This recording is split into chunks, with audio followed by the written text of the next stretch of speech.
I thought just the biggest 180 on Saturday, I thought it was so obvious Cooper Mays being back in the game. I think that's why Tennessee ran the ball so much better than they ran it in the first half against Florida. Did you notice the same thing? I know they say Tennessee ran the ball well all year, but I took that with a grain of salt because they played 3 bad teams outside of Florida. So did you notice a gigantic 180 in them, how well they ran the ball versus Florida? Well, I mean, when you're running a football, it doesn't matter who you're playing. You got to be able to execute. You got to be on the same page.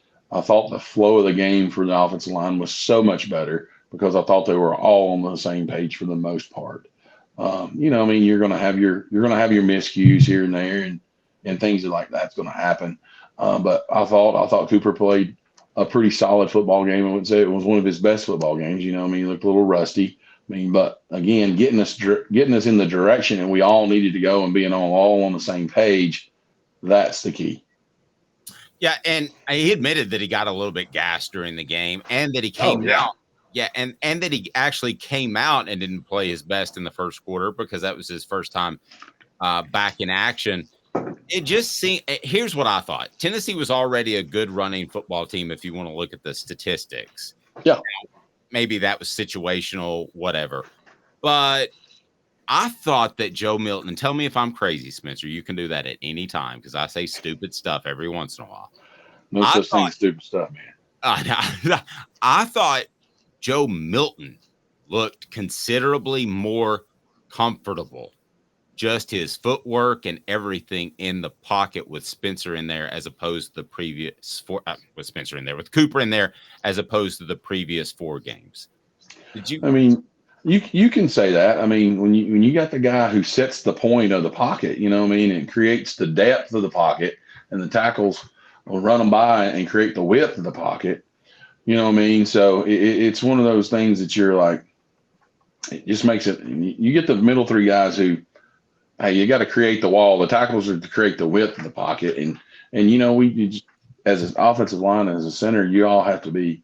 You got to understand what you're looking at. You got 6 sets out. You got 3 guys looking at and having their eyes all in the same place, and I thought they did a good job of that and battling and competing and being a little bit more physical there in their pass pro.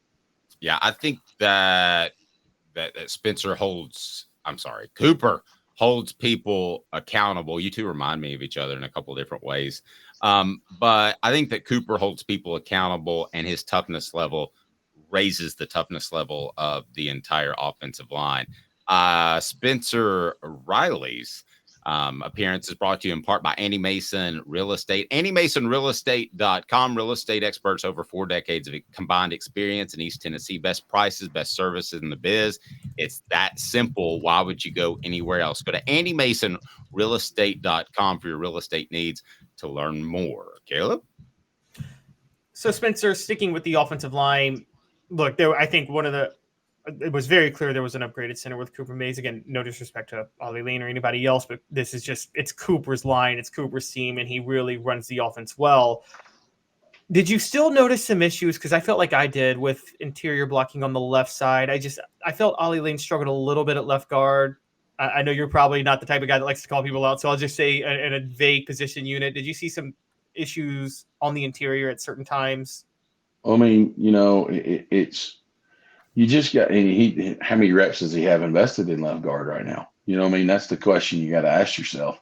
I played a guy Friday night and doesn't have a ton of experience in at left guard, and we kind of struggled a little bit. But at times we were pretty good. But the kid knew where to go, knew what he was supposed to do, and we were able to make those adjustments and move accordingly, right? So. And it's kind of the same way at Tennessee. A kid's been playing center all year. Now he never has a backside. He always has a front side. He's always working the direction of the call. And when you're as a guard, you always have a front side. You're part of the front side of the play, or you're the back side of the play. So different footwork for different things that happen along those lines. And until you build your reps up involved in that and just being consistent with it on a day in and day out basis, it kind of gets a little dicey at times. I think so. And Spencer, by the way, congratulations on the win on Friday. As Thanks, man. you guys just keep rolling along. Big one this week too. Yeah, man. When we win Friday night, we'll clinch a part of the region title here, and then we have a couple. We have 3 more games after that. But if we beat we got an opportunity to go undefeated in our region. It hadn't happened in Jefferson County since 1993, which was when I was a senior in high school. And I'm like, wow, Yeah. that's a long time ago. I want a shirt. I want a shirt, and I want to wear it with the Jeff County logo every single Monday when you're on. That's if you can hook that up, because I got to get you a book too. Are you a size small? No, I'm medium. Are you a medium? I'm not a medium. I'm still an XL. I'm still it's the broad, manly shoulders. I got you. Okay. Is it natural? Okay, so quarterback naturally is the leader of the offense and perhaps the team. Mm-hmm. You kind of have to be.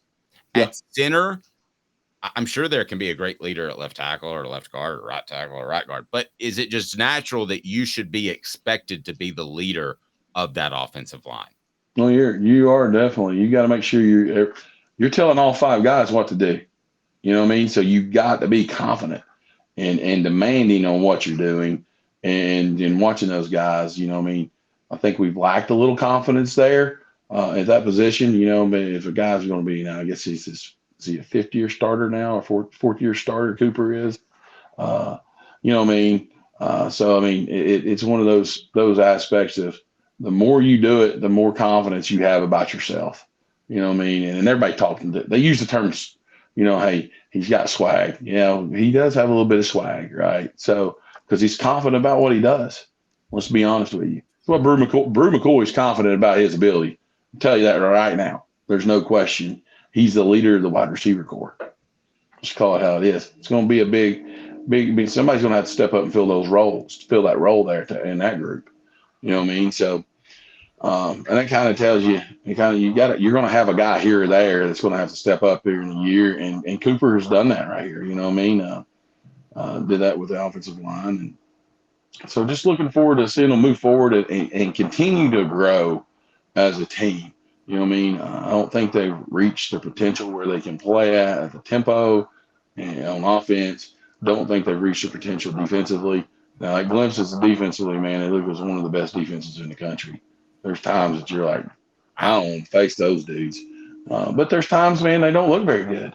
Let's call it how it is. Same play on offense. And it's all about the consistency of your play from snap to snap.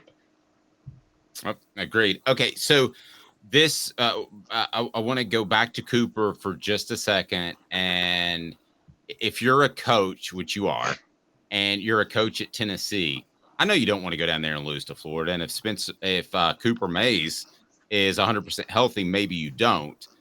But you look at this offensive line now and you think to yourself, you built depth because of Cooper's injury. How much can that help them down the line? Definitely will help them down the line. I mean, you got, if you're not developing your kids, you always got to try to shrink the gap between your first group and your second group and your second group to your third group. The closer you get that gap, the better you're going to be as a football team. And we talk about that as a staff here. We got to continue to develop our kids day in and day out. We coach as hard with our freshman group as we do with our varsity group who plays a ton of snaps on Friday night. So, I mean, we got to shrink those gaps and get those kids ready to play and have the ability to play and understanding all the technical part, the fundamentals of what we're asking them to do.